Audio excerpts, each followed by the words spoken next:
Assalamualaikum warahmatullahi wabarakatuh. Perkenalkan, nama saya Ulum Fajri. Di sini saya akan menjelaskan mengenai buku Sejarah Sosial Muslim Minoritas Etnis Melayu di Nusantara yang dikarang oleh Bapak Syekh Ahmad Hidayat mengenai teori masuknya Islam di Nusantara. Teori masuknya Islam di Nusantara merupakan teori yang menjelaskan mengenai asal mula datangnya Islam ke Nusantara, siapa sih yang membawa agama Islam ke Nusantara dan dari masa asal mereka, dan juga dijelaskan mengenai mazhab yang berkembang di wilayah Nusantara itu sendiri. Mengenai teori masuknya agama Islam di Nusantara terdapat 4 teori. Yang pertama ada teori India, kedua teori Mekah, ketiga teori Persia, dan keempat ada teori Cina. Mungkin saya simpulkan dari keempat teori tersebut. Yang pertama adalah teori India. Teori India ini memiliki banyak yang mendukung dalamnya.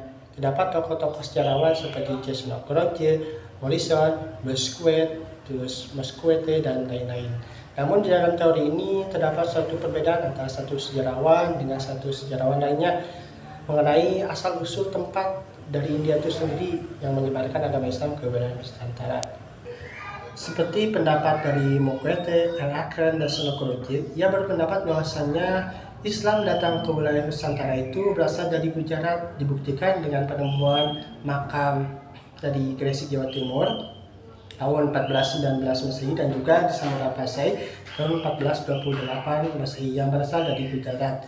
Adapun menurut Morrison, itu semuanya dibantah mengenai makam. Ia berpendapat bahwasanya Islam datang ke wilayah Nusantara itu berasal dari India Selatan, yaitu Bengal, dengan dibuktikannya adanya persamaan mazhab Imam Syafi'i yang berkembang di wilayah Indonesia sama halnya dengan di wilayah Bengal, sehingga Morrison berpendapat bahwasanya Islam masuk ke wilayah Nusantara itu berasal dari India bagian selatan, yaitu Bengal.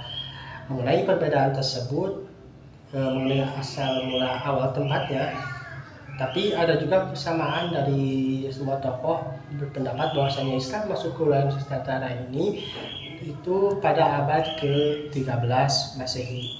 Selanjutnya ada teori Mekah. Teori Mekah ini menjelaskan mengenai asal mula awal datang Islam ke wilayah Nusantara itu berasal dari Mekah langsung pada tahun pertama Hijriah atau bertepatan dengan 7 Masehi, yang mana mereka berpendapat bahwasanya pada saat itu tuh ada suatu hubungan erat baik itu politik ataupun ekonomi antara Arab atau Makkah dengan wilayah yang ada di Cina, sehingga pada saat itu mereka para pedagang Arab itu membawa misi untuk berdakwah menyebarkan agama Islam. Mereka singgah dulu sebelum ke Cina itu ke pelabuhan-pelabuhan yang ada di Nusantara, sehingga pada saat itu terjadi proses Islamisasi antara penduduk lokal oleh para penduduk luar, khususnya penduduk Mekah, menyebarkan agama Islam baik lewat perkawinan ataupun dakwah dan juga perdagangan terhadap penduduk lokal.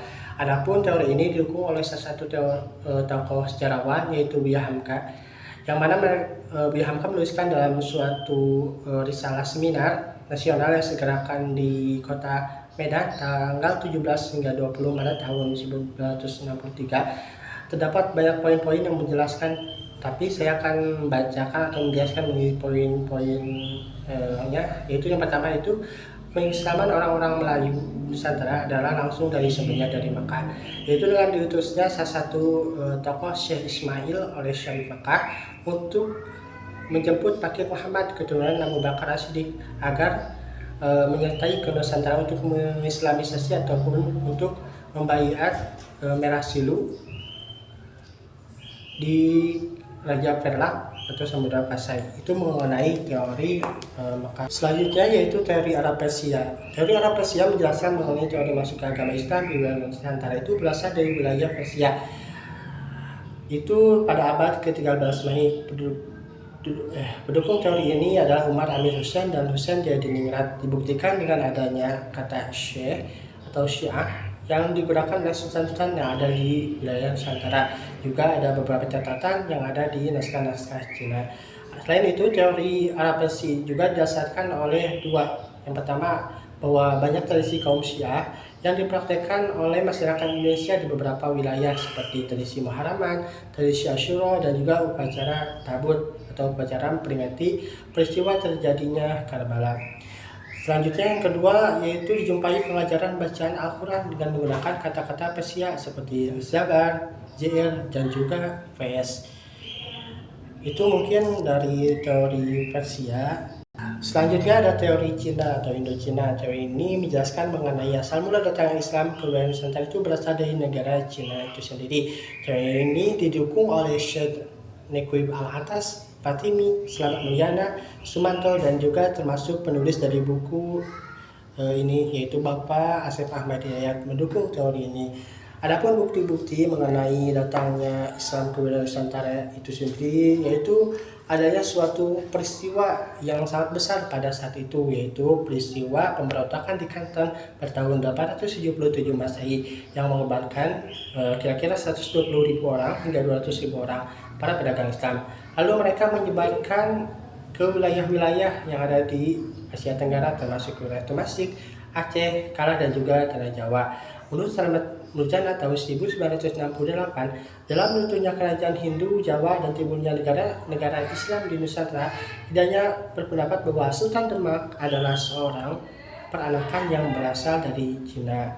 Lalu ada juga kata yang menjelaskan bahwa Raden Patah memiliki nama Cina yaitu Pangeran Jembun, dan juga menurut Fatimi bahwasanya kerajaan Camplak di Indochina ada sebuah kerajaan Islam yang didirikan oleh para kerajaan Syiah Alamiyah dari Damaskus. Mungkin itu simpulan dari teori masuknya agama Islam di Nusantara.